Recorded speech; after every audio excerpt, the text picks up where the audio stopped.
তসলিমার ভুল বদল। কি সূত্রে বলছি এ কথাটা? তসলিমা নাসরিন তার যে বইগুলো এর আগে প্রকাশিত হয়েছিল, আমরা হয়তো অনেকেই জানি না, একটা ইতিহাস আছে।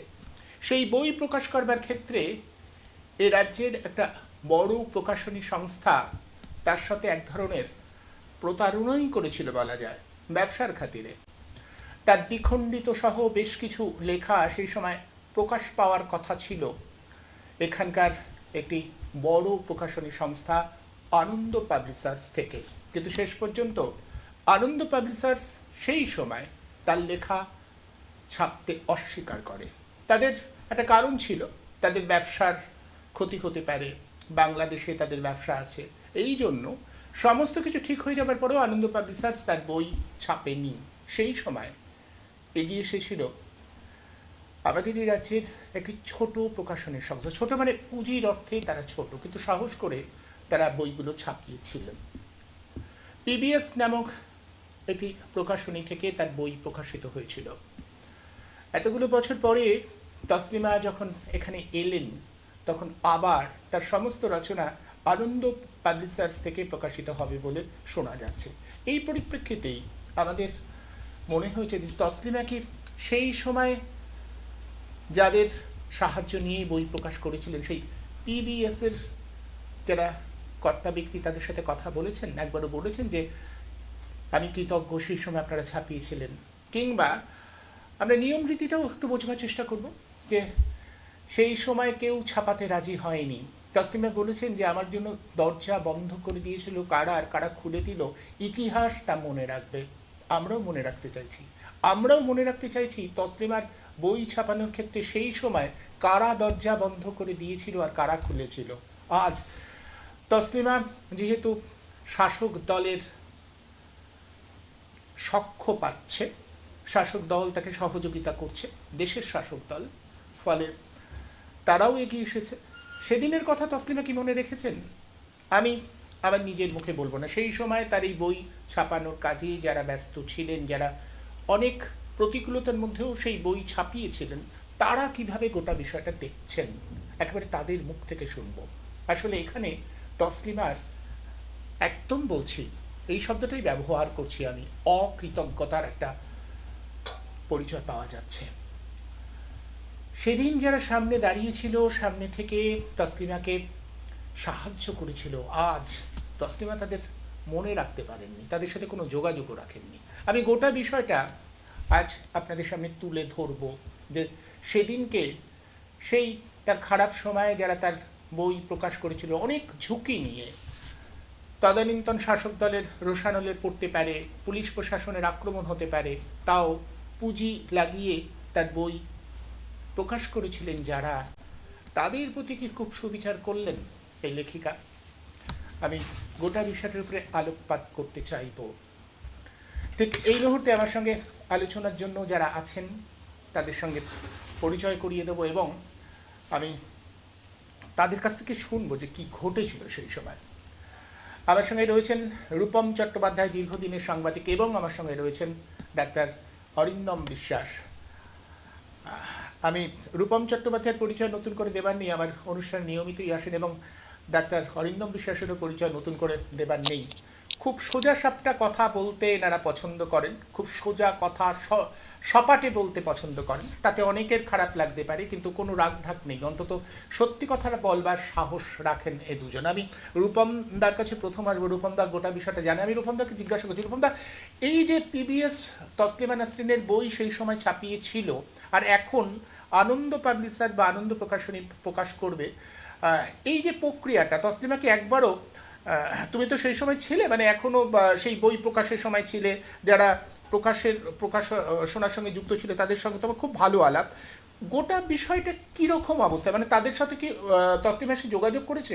বলেছে একবারও যে সেই প্রতিকূল মুহূর্তে তসলিমার বই ছাপানোর ক্ষেত্রে তারা এগিয়ে এসেছিল, যখন কেউ ছাপাতে চাইছে না, তাদের সাথে কি এবার এসে তসলিমা যোগাযোগ করেছে? কিংবা তারপরে যে আপনাদের প্রকাশিত বইগুলো আমি বড় একটা প্রকাশনীকে দিচ্ছি, এই কথা বলা, অন্তত সৌজন্যের খাতিরে সেইটুকু কিছু করেছেন? প্রথমত বলে নিই, তসলিমা নাসরিন বাংলাদেশে যখন তার বই প্রকাশের উদ্যোগ নেয়, লেখালেখি শুরু করেন। সেই লেখার মধ্য দিয়ে মুসলিম সমাজের ভেতরে গেড়ে বসা যে মৌলবাদ এবং পিতৃতন্ত্র তাকে প্রবল আঘাত করেছিলেন। সঠিকভাবে আওয়াজ তুলেছিল অত্যন্ত সাহসের সঙ্গে, বলিষ্ঠতার সঙ্গে। তসলিমা নাসরিন মুসলিম মৌলবাদকে উন্মোচন করেছেন এবং খুব সাবলীল ভঙ্গিতে তার পরিবারের ভেতরেও কিভাবে পুরুষতন্ত্র কাজ করে, কিভাবে মুসলিম মৌলবাদ তার শেকড় চালিয়ে দিয়েছিল, তার সবটাই তার লেখায় উঠে আসে। ফলে এমন একজন মহিলাকে পাশে দাঁড়ানো, যারা যুক্তিবাদী, যারা বিজ্ঞান মনস্ক, যারা মানুষের মত প্রকাশের স্বাধীনতায় বিশ্বাস করে, তাদের সকলকেই এটা অনেকটাই মুগ্ধ করেছিল এবং একটা দায় বোধ করেছিলেন অনেকেই যে এই তাসলিমা নাসরিনের পাশে দাঁড়ানো দরকার। এবং বাংলাদেশের মাটি থেকে তিনি যখন নির্বাসিত হলেন, তখন কলকাতা তার আশ্রয়। সে সময় আনন্দবাজার গোষ্ঠীর সঙ্গে তার একটা ঘনিষ্ঠতা তৈরি হয় এবং সেই ঘনিষ্ঠতার সুবাদে আমরা আনন্দবাজারের পাতায় তার লেখা পড়ি এবং সেই লেখা পড়ে তার যে বলিষ্ঠতা, তার যে লক্ষ্য, তার যে সাবলীল ভাবে একটা সমাজকে দেখা এবং সেই মুসলিম সমাজের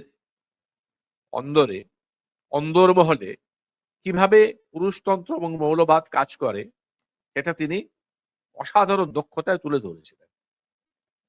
এরপরে তাকে আনন্দবাজার থেকে বলা হয় যে তার বইগুলো তারা প্রকাশ করবেন এবং তার যে লেখা বইগুলো, আমার মেয়েবেলা, দ্বিখণ্ডিত, সেই সব অন্ধকার দিন, এই বইগুলো পরপর আনন্দবাজার প্রকাশ করবেন, এরকম একটা কথা তার সঙ্গে হয়, একেবারে পাকা কথাই হয়। তখন বিষয়টা আনন্দবাজার তরফ থেকে দেখতেন নিখিল সরকার, শ্রীপান্থ নামে যিনি লিখতেন, নিখিল বাবু তখন জীবিত, এবং বাদল বোস, যিনি পাবলিশার হিসেবে, মানে আনন্দ পাবলিশার্সের অন্যতম কর্তা, যিনি পাবলিকেশন এবং মার্কেটিং দুটোই দেখতেন। এরা সবাই রাজি ছিল। এবার মার্কেটিং পার্টটা দেখতে গিয়ে তারা দেখলেন যে তসলিমা বাংলাদেশ থেকে নির্বাসিত এবং তসলিমার বই প্রকাশ করলে আনন্দবাজারের যে বিপুল ব্যবসা আছে বাংলাদেশে, ঢাকাকে কেন্দ্র করে, এই ব্যবসা মার খাওয়ার সম্ভাবনা আছে। কারণ ওখানকার যারা মৌলবাদী, তারা আনন্দবাজারকে রেয়াত করবে না, ছেড়ে দেবে না, তাহলে তারা ব্যবসার ঝুঁকির মধ্যে পড়বে। এইটা তারা বুঝলেন বা তাদের বোঝাপড়ার মধ্যে এলো এবং তখন তারা সপাটে তসলিমা নাসরিনকে বলে দিলেন যে তারা তসলিমা নাসরিনের বই প্রকাশ করতে পারবেন না। এই যে মুখের উপর দরজা বন্ধ হয়ে গেল আনন্দবাজারের, তখন তসলিমা ভেঙে পড়েছিলেন। কারণ কলকাতায় এখনো পর্যন্ত আনন্দবাজার গোষ্ঠী সবচেয়ে শক্তিশালী বাংলা প্রকাশনা শক্তি। দৈনিক পত্রিকা থেকে শুরু করে তাদের যে বই প্রকাশনা, দুটো মিলিয়ে তাদের একটা জায়গা আছে, অত্যন্ত শক্তিশালী জায়গা, এবং এখনো সেটা বর্তমান। এবং কোনো বই আনন্দবাজার থেকে প্রকাশিত হলে তার গ্রাহক, তার বিস্তার, তার বিজ্ঞাপন সবটাই একটা অন্য মাত্রা পায়। সেই আশাটাও তসলিমা নাসরিন করেছিলেন। কিন্তু যারা ব্যবসা বোঝেন, যাদের কাছে পুঁজি, বইটা হচ্ছে পণ্য, তারা পুঁজি এবং পণ্য, তারা পুঁজি নিয়োগ করবেন এবং তাদের কাছে বইটা হচ্ছে একটা প্রোডাক্ট বা পণ্য।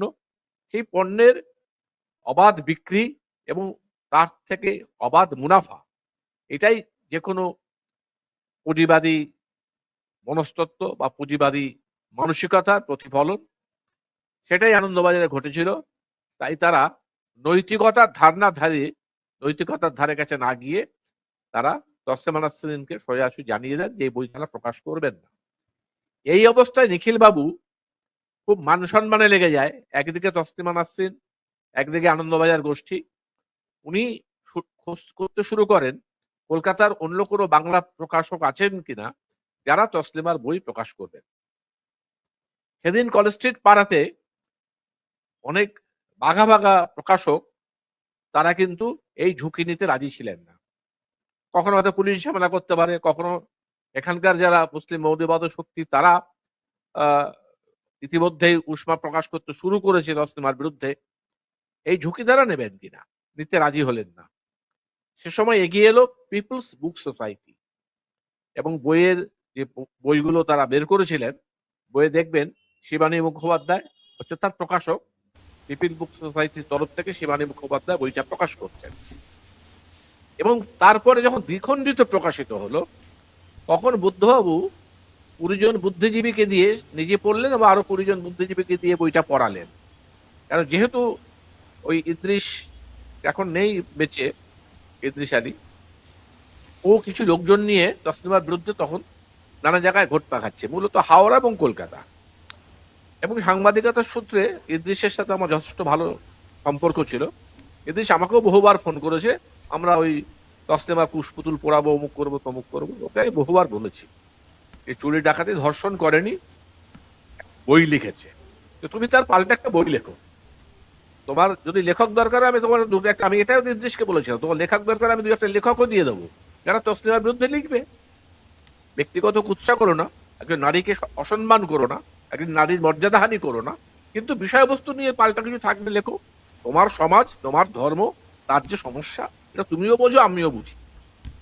তো ইদ্রিস বললো না হ্যাঁ সবই ঠিক আছে দাদা, কিন্তু মানুষের সেন্টিমেন্ট, আজকাল তো যেমন জনরোষ, ডিম ছড়াছড়ি হচ্ছে, বলছে জনরোষ, এরকম সবসময় একটা জনরোষের ধুয়ো তারা সবসময় দিয়ে থাকে। না, মানুষ ডিম ছড়া হলে জনরোষ, আর অন্যদিকে যখন প্রতিবাদ হয় মিছিল তখন সেটা হয়ে যায় গুন্ডামি। হ্যাঁ, তখন সেটা হয় গুন্ডামি, অথবা মানে পাকিস্তান কিভাবে বলছে, অথবা দেখছে, চীনের কে কিভাবে দেখছে তার উপরে নির্ভর করে। নির্ভর করে। এবার তসলিমার উপরে বিভিন্ন রকম এবং রেগুলারই ইদ্রিস তখন আমায় ফোন করতো এবং আমি অনেকবার বুঝিয়েছি। এবং তখন আমি আকাশ বাংলায় ছিলাম এবং সেই সূত্রে ওই হাওড়াটা আমি দেখতাম, মানে ফোনগুলো সকালবেলা আমাকে করতো বেশি। আমি কোনোদিনই ওর প্রোগ্রাম বা তসলিমার বিরুদ্ধে যে আন্দোলন করবার চেষ্টা করছে তাকে আমি কখনোই সাংবাদিকতার মধ্যে আনিনি। এবার যখন নিখিলবাবু খুব ভেঙে পড়ছেন, তসলিমার এই অবস্থা, আনন্দবাজার গোষ্ঠীর এরও সত্যি সত্যি দরজা বন্ধ করে করার দিয়েছে। কোনো উপায় নেই, দরজা পুরো বন্ধ করে দিয়েছেন, তখন পিপল বুক সোসাইটি এগিয়ে এসে দায়িত্ব নেয় বইগুলো প্রকাশ করবার, এবং একটার পর একটা বই তারা প্রকাশ করে। এবং খুব ছোট এবং পুঁজি, আমার মানে মনে হয় যে এই প্রকাশনীটা খুব ছোট হ্যাঁ, পুঁজি, তারা খুব রীতিমতো ঝুঁকি নিয়ে। মানে আপনি আনন্দবাজারের সেই হোয়াইট হাউস আর তার একদম। তুলনায় পিবিএস এর পুরনো যে অফিস, এটা একেবারেই ছোট একটা ঘুপচি অফিস, সেখানে তারা বইয়ের ব্যবসা শুরু করেন। সেখানেও তখন নিজে ব্যক্তিগতভাবে গেছেন, কলেজ স্ট্রিট পাড়ার লোককে অবাক করে দিয়ে দেখা গেছে সেই ঘুপচি ঘরে সেই সিঁড়ি দিয়ে উঠে তসলিমা সেখানে যাচ্ছেন, কারণ তখন তার কাছে ওটা পীঠস্থান হয়ে গেছে। কারণ এত বড় সাপোর্ট কলকাতায় আর কেউ দেওয়ার মতো ছিল না তখন।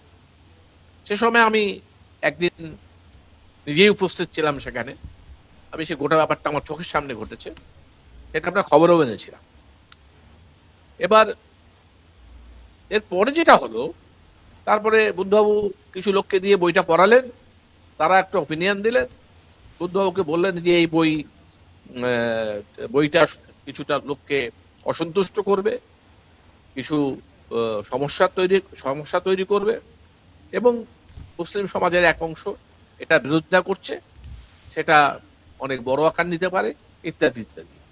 এবং কেন্দ্রে তখন বিদেশ মন্ত্রী প্রণব মুখোপাধ্যায় ফোন করে বলেন যে তসলিমার কে কলকাতায় রাখাটা খুব মুশকিল হবে। এবার যেটা প্রথম হলো সেটা হচ্ছে বুদ্ধবাবু সেই 20 জনকে পড়িয়ে বইটা নিষিদ্ধ 10 কোটি বাঙালির হয়ে 20 জন বুদ্ধিজীবী মত দিলেন যে বইটা ব্যান করে দিতে হবে, নিষিদ্ধ করতে হবে। সেই হিসাবে পশ্চিমবঙ্গ সরকার তাকে নিষিদ্ধ ঘোষণা করলো। বই পুলিশ শেষ করলো, ওইটুকু একটা দোকান, সেখানেও বই যা আছে নিয়ে নিল, প্রেসে হানা দিল।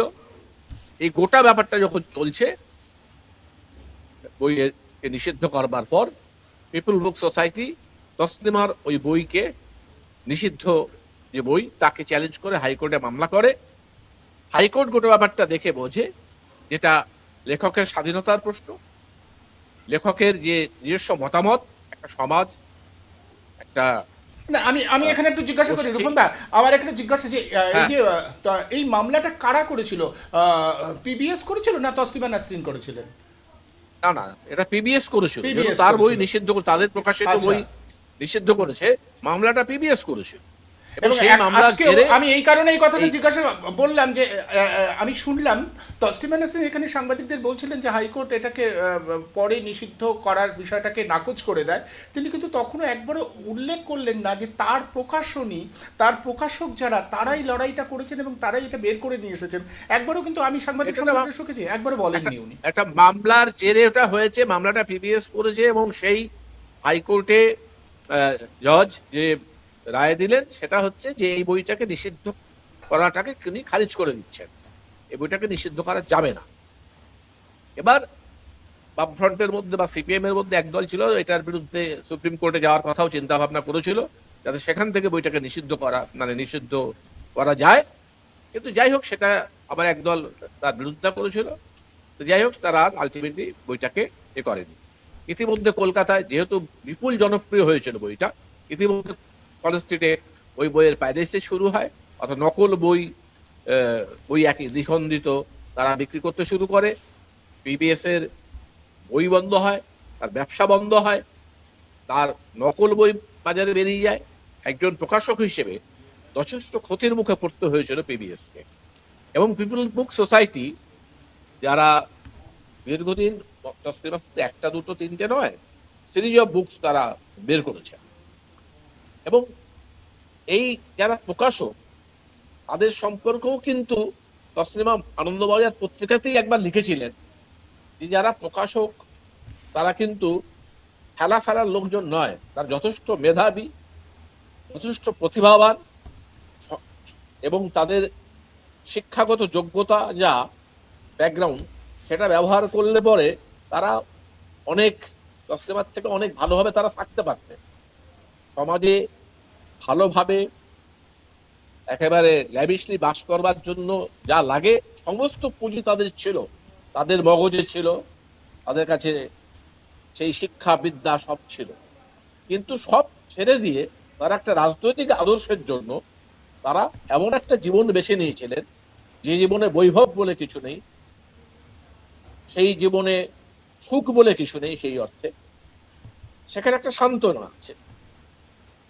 এবং সেটাকে নির্ভর করে একটি মানুষ বা দু একটি মানুষ আজীবন কিন্তু তারা লড়াই করে গেছেন একটা সুস্থ সমাজ, একটা সুস্থ ভাবনা, সুস্থ চিন্তাকে প্রতিষ্ঠা দেওয়ার জন্য। সেই লড়াই তারা আজও করে চলছে। এবং তসলিমা নিজেও স্বীকার করেছেন যে তার বাড়িতে গিয়ে তার বাড়িতে কিছু নেই, তিনি কোনো মডার্ন গ্যাজেট ছাড়া এত সহজ সরল একটা জীবনযাপন করতে পারেন কিভাবে। তার কাছে ভালো থাকার বা সেই সচ্ছল থাকবার সমস্ত উপকরণ থাকা সত্ত্বেও অত্যন্ত ভালো স্টুডেন্ট, তার অসাধারণ তার রেজাল্ট। যেহেতু আমি পরিবারটাকে খুব কাছ থেকে দেখেছি, এবং পিপল বুক সোসাইটি শুধু তাই নয়, একটা গোটা পরিবার, কিন্তু পিবিএস বা পিপল বুক সোসাইটি একটা পরিবার। আমি নিজেই সেই পরিবারের একজন সদস্য হিসেবেই নিজেকে মনে করি। আজও আমরা বই মেলাতে বই আনলে পরে পিবিএস থেকে বই আনি এবং সেই বই বিক্রি হয়।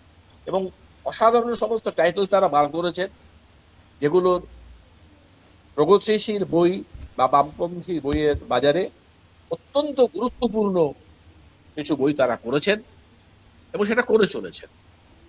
এবং যে কোনো মূল্যে যে কোনো ভালো বই করবার তাদের একটা অঙ্গীকার আছে, সেই অঙ্গীকার তারা পালন করছেন। সেই অঙ্গীকার কিন্তু তসলিমার দিকে তাকিয়ে নয়, তসলিমা নাসরিন তার বই করবেন কি করবেন না এর উপর পিপল বুক সোসাইটির কিছু যায় আসে না। অত্যন্ত প্রতিভাবান লোক, ওখানকার ডাক্তার, পেশায় চিকিৎসক সুমিতা দাস,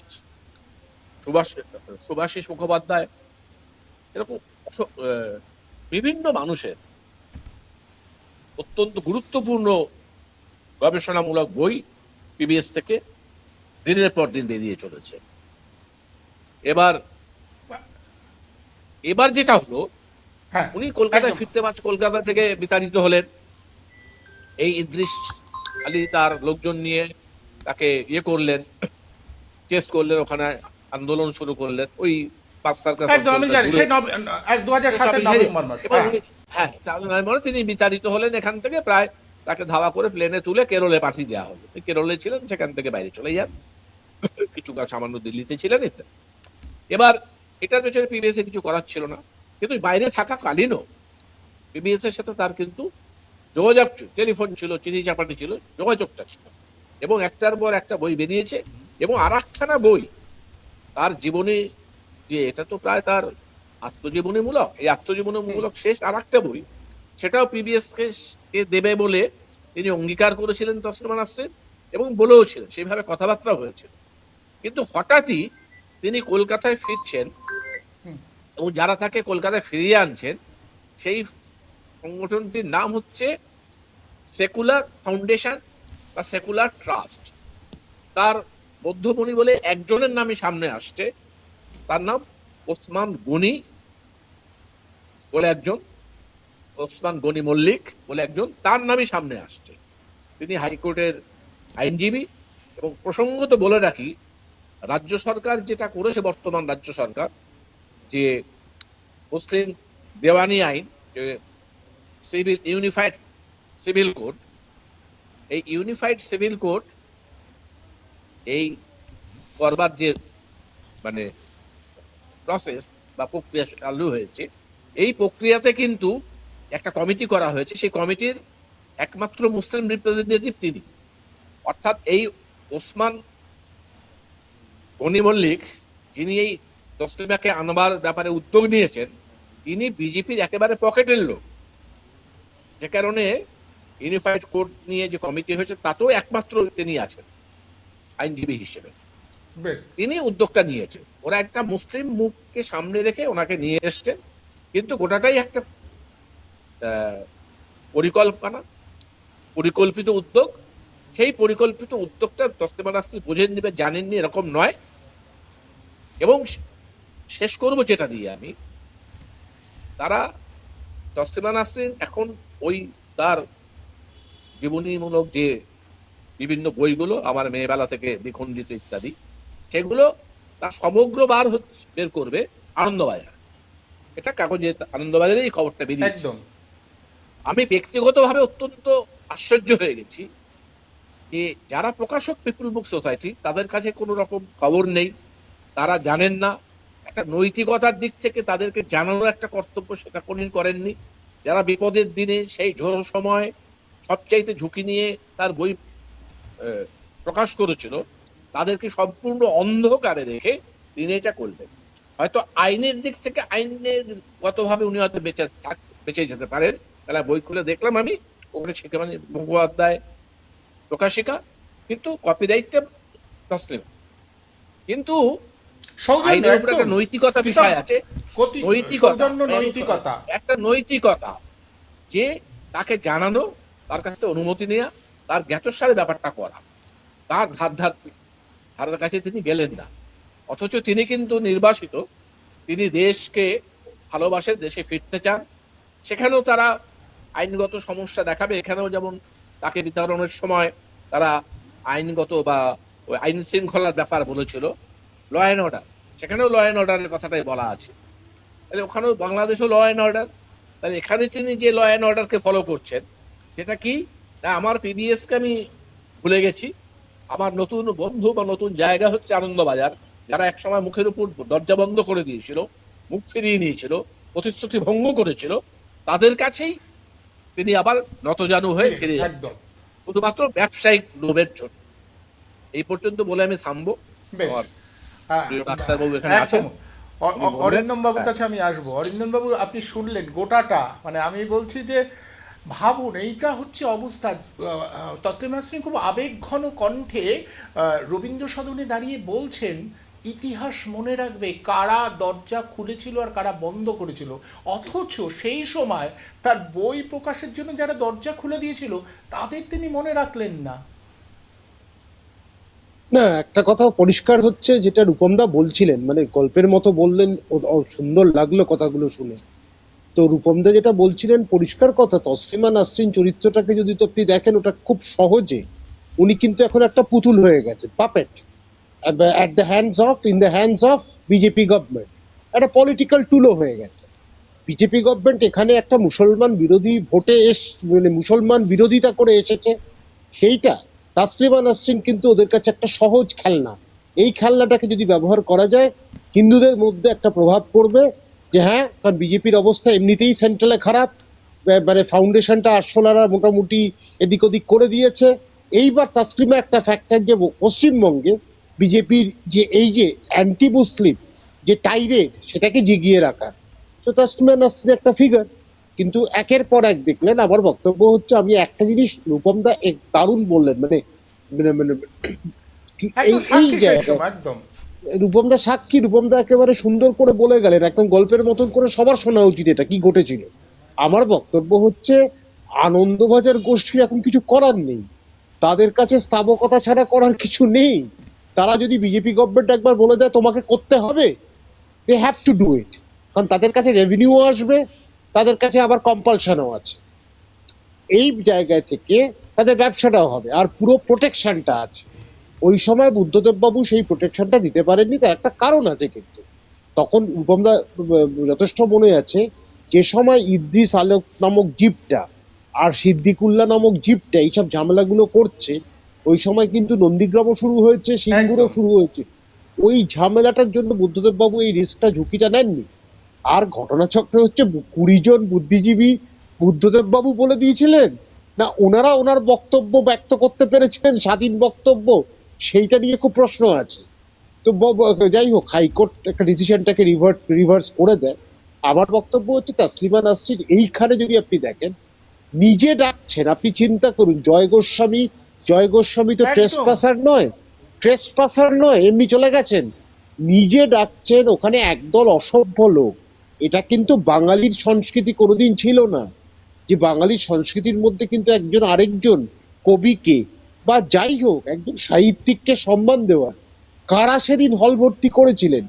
কতগুলো ছোট লোক ছাড়া তো কই নয়, অসভ্য ছোট লোকদের ভরেছিল ওই দিন ওই প্রোগ্রামটা। না হলে চটি চাটা থেকে শুরু করে কি ভাষা ব্যবহার করা হয়নি। আমার বক্তব্য হচ্ছে যে এখানে তাসলিমা নাসরিন নিজে, কিন্তু এইখানে আমার একটা প্রবল আপত্তি। তাসলিমা নাসরিন যখন এতটা করে ডাকলেন, তাসলিমা নাসরিন প্রতিবাদ করে সেটা বললেন না কেন যে উনি দুটো কথা বলবেন তারপর আমি বলবো। উনিও কিন্তু চুপ করে গেলেন। তার পাশে মহাজ্ঞানী তথাগত রায় ছিল, উনিও একজন শিক্ষিত। এইটা কি কারোর সাথে কোনো ভদ্র ব্যবহার করা হলো? এই জায়গাটাতে আমার খুব স্পষ্ট বক্তব্য। তাসলিমা নাসরিন ডাকলেন, তাসলিমা নাসরিন ওনাকে কিন্তু অপমানটা আরো বেশি করে ত্বরান্বিত করার জন্য সাহায্য করলেন। উনি নেমে গেলেন। তাসলিমা নাসরিন কিন্তু কোনো ক্ষমাও চাইলেন না, ক্ষোভও প্রকাশ করলেন না। দু একটা কথা নাটকীয় ভাবে বললেন, পুরো মানুষ তালি দিল। তার মানে ওখানে একদল লোক এসেছিল শুনতে না, তাসলিমাকে তালি দিতে, যদি কিছু মুসলমান বিরোধী কিছু কথা বলা যায়, এছাড়া আর কিছু না। আমিও মুসলিম ফান্ডামেন্টালিজমের বিরুদ্ধে, হিন্দু ফান্ডামেন্টালিজমের বিরুদ্ধে। একদম আমরা তিনজন যারা আছি, তারা যে কোনো ভাবে এক্সট্রিমিস্ট আইডিয়াস এর এগেনস্টে। রূপম দাও যথেষ্ট এই নিয়ে বলেছেন, আপনিও বলেছেন, আমিও বলেছি। সেটা যদি মুসলমান এক্সট্রিমিজম হয় সেটা খারাপ, একদম। হিন্দু এক্সট্রিমিজমও খারাপ, খ্রিস্টান এক্সট্রিমিজমও খারাপ, সবকটাই খারাপ, এক্সট্রিমিজমটা খারাপ। তো সেই জায়গা থেকে তাসলিমা নাসরিনকে নিয়ে আমার সেদিন যেন মনে হলো, উনি দ্বিখণ্ডিত না, উনি একটা দ্বিচারিতা বলে একটা বই লিখতে পারেন, যেখানে ওনার দ্বিচারিতাটা পরিষ্কার হবেন যে আমাকে যারা বিপদের সময় পিবিএস আমার পাশে দাঁড়ালো, আমি তাদের ভুলে গেলাম, তাদের জন্য আমি আমার দরজাটা বন্ধ করে দিলাম। আমি খেলনার মতন, পুতুলের মতন একটা সরকারের দ্বারা প্রভাবিত হলাম, এবং জয় গোস্বামী ডেকে আমি ডাকলাম, বাকি লোকেরা অপমান করলাম, আমি প্রতিবাদটুকু করলাম না, জয় গোস্বামীর মতন একজন বয়স্ক লোককে নেমে যেতে হলো। সেই জায়গায় থেকে আমি দ্বিচারিতাটাও করলাম। আমার মনে হয় তাসলিমা নাসরিন সবকিছু ছেড়ে এবার একটা বই লিখতে পারে, দ্বিচারিতা। সেটা লিখলে মনে হয় মানুষ অনেক বেশি প্রভাবিত হবেন, ওনাকে জানবেন, আমরা ওনাকে অনেকটা বেশি ভালো করে জানতে পারবো।